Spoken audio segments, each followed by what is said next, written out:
Hello, I am Riley Wilson, and welcome to the Band of One podcast. This podcast is created to help anyone that wants to be a more successful solo performer or become a solo performer and avoid a lot of the mistakes myself and some of my contemporaries have made. I have over 50 years of live performance experience and will also include tips from other top pros worldwide who have done the same thing in their regions. My desire is to make this actionable as well as entertaining. Let's get busy. First, if you like what we do, subscribe and don't forget to share this podcast. Second, if you're getting value from the content, consider becoming a paid sponsor of the podcast. You can do so for only $3 a month, and I've only scratched the surface of who I plan to talk with. If you do, I will do my best to continue to provide you with cutting-edge advice to help you start and maintain a profitable solo gig career. Reinvention has a very ambitious sound to it. If you followed this podcast from the first episode, the one thread I hear from every performer, including myself, is how they reinvented themselves. Almost all the solo performers we've talked with begin with a band, a choir, or orchestra, and they later went on to a solo career. There are several reasons for this. In most civilized societies, people seem to learn in groups from other people. It's not the only way, and may not even be the best way, but many people feel comfortable learning and making mistakes within a group environment. For example, singing with a choir is a fine way to learn a part and then performing it, knowing if you make mistakes, other people are also singing and may not make it sound too awful. For this and a host of other reasons, I've recommended musicians over the years who want to sing join a choir. Church choirs are excellent training ground. Even if you only sing backing vocals, this will help in any situation with another singer. The members of Journey began vocal lessons a couple albums into their careers, and other singers like Al Jarreau and Steve Lukather continue with professional coaching like all established voiceover actors do. Chet Atkins studied classical guitar while head of A&R at RCA Victor in Nashville. Working with a private teacher can help in many ways, especially if you're a working musician or trying to become one. However, this is merely one form of reinvention. Anything you do to improve your skills or develop new skills falls under this heading. How about recording your practice session at home? Using an audio or video recorder lets you view your performing skills as the audience sees it. Do you sing without making eye contact? Are you looking down all the time and never looking at the audience? Do you only look in one direction while performing? I understand if you're playing a technically challenging piece, you might have to focus on your instrument. However, try and avoid this becoming a habit. Let's talk about tablets and lyrics. Many solo musicians use a tablet or phone to read song lyrics from. All the large rock shows include teleprompters for singers to use in case they forget the words to their hits. However, local, solo, or duo shows often feature singers with their heads in their electronic devices the entire show. Just like a person who is always looking down at their devices, this isn't a great way to engage an audience. Glance down occasionally and then look up to the crowd, even if it's a crowd of 1 or 2 people. As you get better, you'll perform for larger groups of people. I've always tried to memorize song lyrics before I perform it live. Even today, with a repertoire of over 250 songs, I don't use a tablet for lyrics. I am fortunate that I have a good memory for lyrics, and while I will occasionally forget a word or phrase, it doesn't derail the song itself. In 1981, I was on the road with a quintet from North Carolina, and we added Celebrate by Kool and the Gang. We played full-time, 6 nights a week, and so we constantly added new top 40 hits to the show. I sang lead on this tune and had the bright idea to write the lyrics out on a large poster board. We were playing a hotel gig in Raleigh, and I decided to put the poster board with lyrics on the stage next to my guitar pedals. The stage was elevated, so the audience couldn't see I had the lyrics on the floor. Great idea, except for one thing. I wrote the words in red, thinking I could see them easily during the show. When the stage lights hit the poster board, the words became invisible. I had to fa my way through the song, which frustrated the audience. The other band members howled with laughter, and that was my first and only attempt at a poster board for song lyrics. Those of you that play piano or guitar and sing may have an even larger repertoire and simply have to use the lyrics, sheet music, tab charts with words, etc., for songs you only occasionally perform. I get it. So practice doing these lesser performed tunes and looking only when you get stuck. The audience will appreciate the eye contact and become more involved in your show. This is also something you can record yourself doing at home and focus on making it more natural. It'll also result in better tips. Moving from a band to a trio, solo, or duo is reinvention. So is changing the nature of your existing small group act. A year ago, I bought a ZT Lunchbox acoustic guitar amp secondhand and began using it on small retirement community gigs.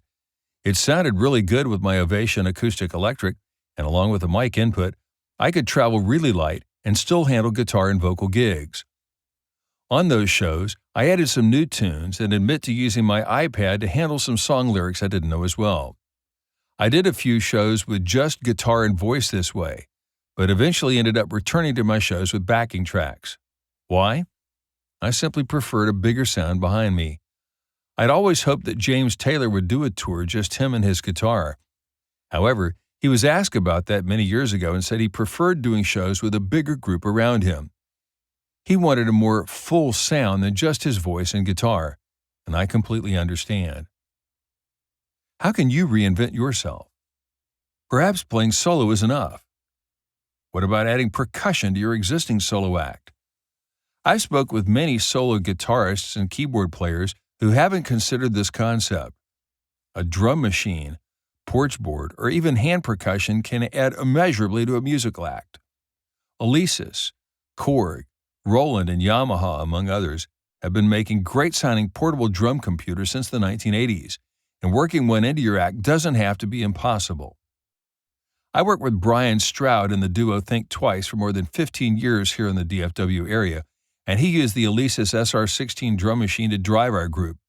It sounded great, and you can hear the results on YouTube by typing in Think Twice Arlington Live 2010. One thing a drum machine can offer is the ability to start and stop it with a foot switch. If your hands are occupied with a guitar or keyboards, for example, a simple on-off switch can add a level of percussion and even sophistication any act can benefit from. Brian used two such foot switches, one to start or stop the percussion, and the second to change from patch A to patch B. This allowed us to have a basic pop or rock or country rhythm with a side stick snare drum on the verse, while switching to a heavier backbeat with a full center strike snare on the chorus, often with the addition of a crash or ride cymbal, tambourine, etc. Personally, I think acts with the drum machine can be much more creative than they might otherwise be by varying the number and amount of percussion from song to song. A drum computer, which is what we're really talking about here, is a legitimate musical instrument that can be mastered with some serious effort and practice. Looping is another wonderful option that, while it takes practice, can also be quite effective and entertaining. Consider your audience and the type of shows you regularly perform or anticipate performing. If you're a great singer, your guitar or keyboard and voice may well be enough. If it's not record label quality yet, adding another sound to the performance could really help generate more gigs and more money. Some musicians will use a looper with their voice to create percussion sounds that are quite effective in a live performance environment. Beatboxing, as it is sometimes called, takes advantage of a powerful mic and sound system, coupled with a looper that can be both novel and effective. Whether using a looper with an instrument or voice, this takes practice and effort to make it sound and appear seamless and professional. How about multiple instruments? A guitarist, for example, could bring an acoustic and an electric or a 6 and a 12-string guitar to his shows. If you're accomplished with banjo, mandolin, or any number of other stringed instruments, this creates both a visual and auditory appeal for listeners. If you use another instrument, you can apply this concept to whatever your solo act is built upon. Keyboard players with a workstation or sampler that can get multiple sounds from their gear run a smaller risk of boring the audience with the same sound every time. I haven't talked much about keyboard workstations in this podcast, but these instruments allow you to store and create layers of sounds, including keys, bass, percussion, strings, horns, and more. If you're strictly a pianist or organist, head down to your local music store or look online at a whole new world that's just waiting for you. Pedals have been popular since 1965 when Keith Richards' fuzz tone lead catapulted Satisfaction to the top of the charts. I'm not sure the Stones' career would have had the success that it had without this song. The impact it had was tremendous. I'll only add that if you only had an AM radio with a single mono speaker for playback like it was in 1965, you can't fathom how powerful this tone was. Nowadays, you can get individual as well as multi-effects devices to create thousands of different sounds. Their costs are usually reasonable, and with some practice, this can also be a powerful boost to your act. One word of caution about effects, if you will, and that is be sure not to overuse things. I remember watching a very prominent band in the mid-Atlantic states in 1975 with a guitar player who had just purchased one of those big Maestro 3-button phase shifters. He put the phase shifter on and left the guitar with that same sound the entire set. Well, it's a cool sound. I was tired of it after 3 songs and hoped that he would have the good sense and taste to not play that the entire night. It's just like putting a slap echo on all of your vocals, where everything after a while sounds like a Sun record. So being tasteful with effects is really, really important.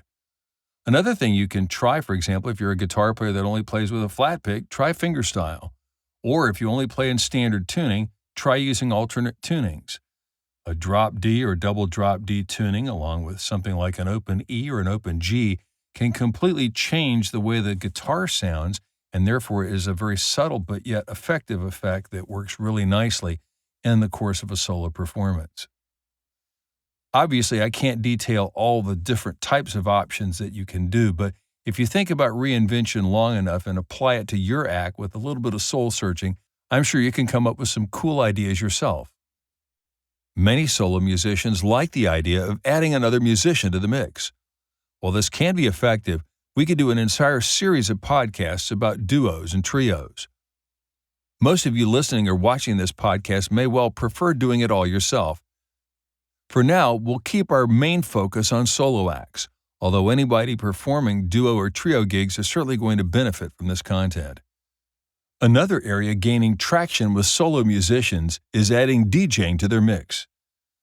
I'm not a fan of DJs in general, and while this isn't something I plan on doing in the future, some fine performers I know do just that. I have an upcoming podcast with David Payton from Georgia, and he's combined his top-rated one-man band show with DJing the last hour or 2 of his gigs. This way, he can satisfy people that only want to hear dance music as well as audiences that enjoy his guitar, vocals, and tracks. DJs tend to earn more than most solo musicians because they aren't limited to any single style of music. They do tend to carry a lot more gear, lights, etc., and charge accordingly. If you're young enough, healthy enough, and ambitious enough, you can beat mobile DJs at their own game and make a lot of money, too. For those of you just beginning a solo performing career, doing so might be reinvention enough. Make it a point to remain flexible, and don't be afraid to try new material, new approaches, new equipment, as well as a new way of doing things. This will keep you from becoming stale and predictable. That's all for today. I'm Riley Wilson, and thanks again for being part of this episode. Would you like to be profiled in an upcoming episode, or do you know someone our community would enjoy hearing from? If so, email me here, riley@guitarmadesimpler.com, or contact me through the Facebook page, facebook.com/Band of Wood Podcast. See you next time.